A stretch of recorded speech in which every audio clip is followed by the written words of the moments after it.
রমজানে কোরআন খতম দেয়া নিয়ে তাড়াহুড়া লেগে যায়। অনেকে বলে আমি 3 খতম দিয়েছি বা 5 খতম দিব। এভাবে খতম দেয়াটা কতটা সহি? দেখুন, রমজান মাস কোরআন নাজিলের মাস। রমজান কিসের মাস ভাই? কোরআন নাজিলের মাস। এই জন্য রমজান মাসে যত বেশি কোরআন তেলাওয়াত করবেন তত ভালো।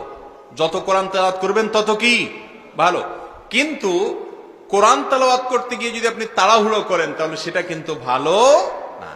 আল্লাহ কোরআনে বলেছেন ওয়ারাত্তিলিল কোরআন তারতিলা, তোমরা কোরআনকে তেলাওয়াত করো কিসের সাথে? তারতিলের সাথে। শুদ্ধভাবে ধীরস্থিরতার সাথে কোরআন তেলাওয়াত করতে হবে, তাড়াহুড়া করে তেলাওয়াত করা যাবে।